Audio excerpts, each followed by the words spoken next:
আমি সয়াবিন আর আলু রান্না করব। সয়াবিন আধ ঘন্টা ভিজিয়ে রেখে দিয়েছিলাম, এবার ধুয়ে নিংড়ে তুলে নিয়েছি আর আলুটা কেটে ধুয়ে নিয়েছি। আমি এবার গ্যাসটা জেলে নেব।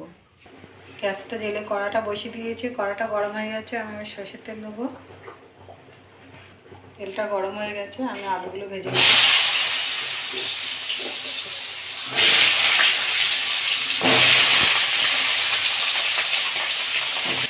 দিয়ে দেবো,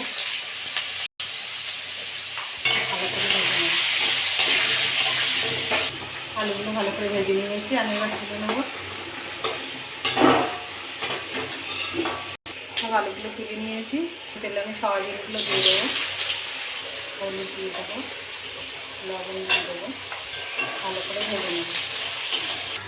সয়াবিনগুলো আমি ভেজে নিয়েছি, আমি এবার তুলে নেবো। সবগুলো ভেজে নিয়েছি, কড়া বসিয়ে দিয়েছি। কড়াতে আমি একটু সরষের তেল দিয়ে দেবো। এটা গরম হয়ে গেছে, গোটা গরম মশলা দিয়ে দেবো, দারচিনি, লবঙ্গ আর এলাচ, তেজপাতা দিয়ে দেবো। এটা ভাজা হয়ে গেছে, আমি আদা আর টমেটোটা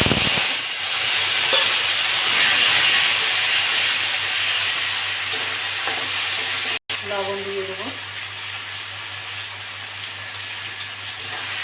নেড়ে চেড়ে দেবো। টমেটোটা গলে গেছে, আমি এবার মশলা দিয়ে দেবো, ধনে গুঁড়ো দিয়ে দেবো, জিরে গুঁড়ো দিয়ে দেবো, লঙ্কা গুঁড়ো দিয়ে দেবো। মশলাটা কষে দেবো, আমি একটু জল দিয়ে দেবো। মশলা দিয়ে তেল হয়ে গেছে, মশলাটা আমার ভালো কষা হয়ে গেছে। আমি এবার আলু আর সয়াবিনটা দিয়ে দেবো, আমি ভালো করে কষে নেব। এটা ভালো করে কষে নিয়েছি, আমি এবার জল দিয়ে দেবো।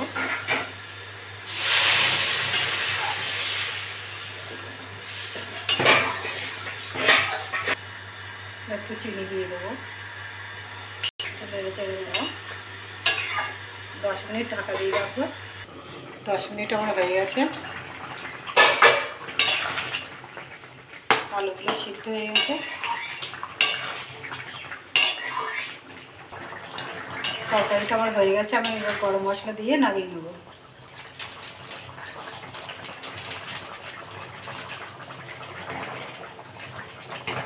গরম মশলা দিয়ে দিয়েছি, আমি এবার নামিয়ে নেব।